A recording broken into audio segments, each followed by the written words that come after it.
This is a tutorial on constructors in Java.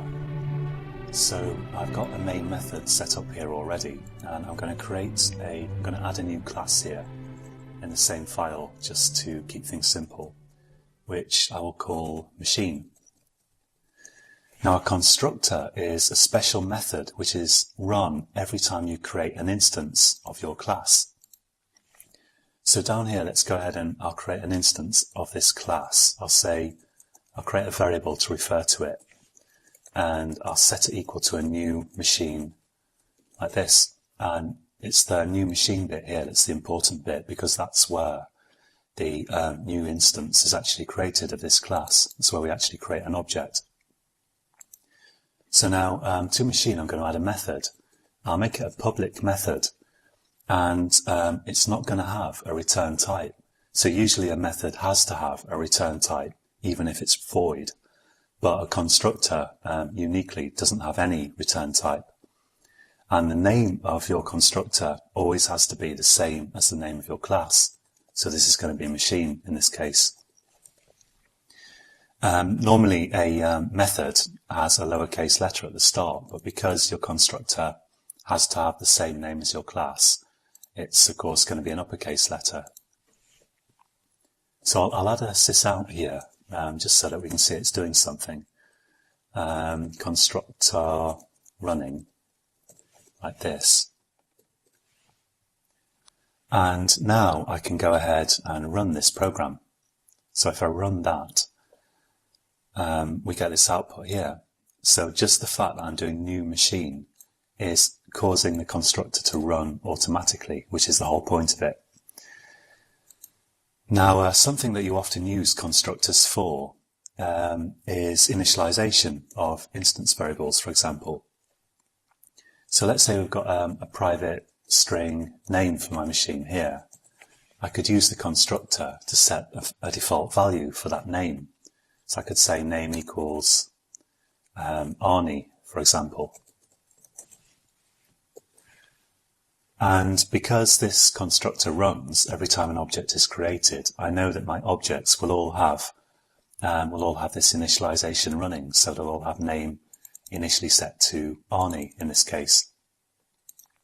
And just to underline the fact that it's really the new machine bit, it's really the new that calls the constructor. I don't even need, usually when you do new, you create a variable and set it equal to the object that's returned. But you could just type new and your class name by itself with round brackets after it. And that in itself will create a new object. And if I run this, you can see that it will run the constructor a second time here. So this is the important bit for invoking the constructor.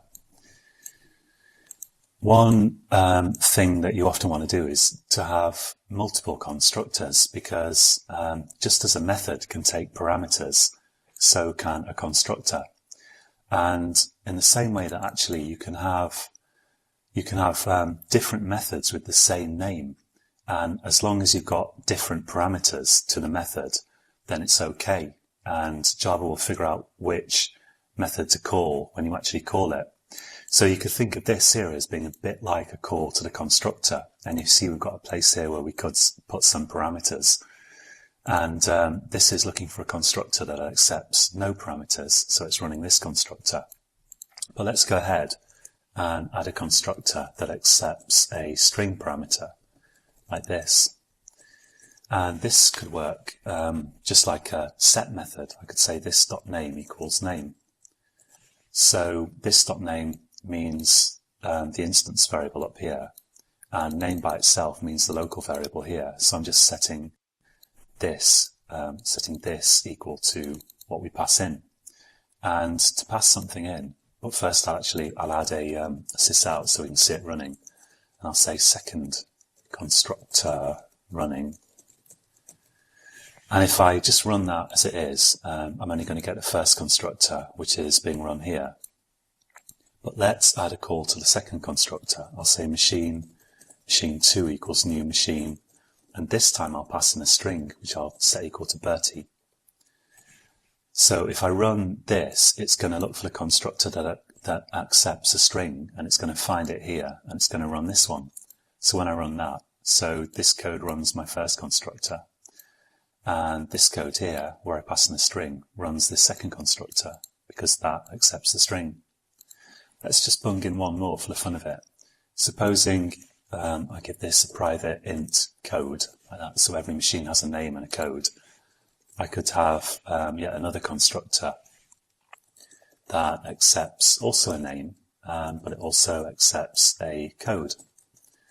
And I can say this dot name equals name, just like in a set method, which we've covered previously, and this dot code equals code. And to invoke that, let's have a machine 3 equals new machine, and I'm going to pass in a name, Chalky, let's say, and I'll give it code 7. So, and see that running, sysout, what, I think I hit my laptop fingerpad thing, whatever you call it, I can't remember. Okay, so, and I'll say third constructor running. So if I run that, then that will run the third constructor, just because of this line here. So you can see that Java's automatically selecting the right constructor, depending on the parameter list. Probably a final thing that I should mention about constructors is sometimes you want to call a constructor from within another constructor. So one possibility is that all the more complex constructors could call the simpler ones, like, for example, maybe I've got some code in here, some kind of initialization that I want to always run in every constructor, and I want to always call this constructor from within the more complex ones.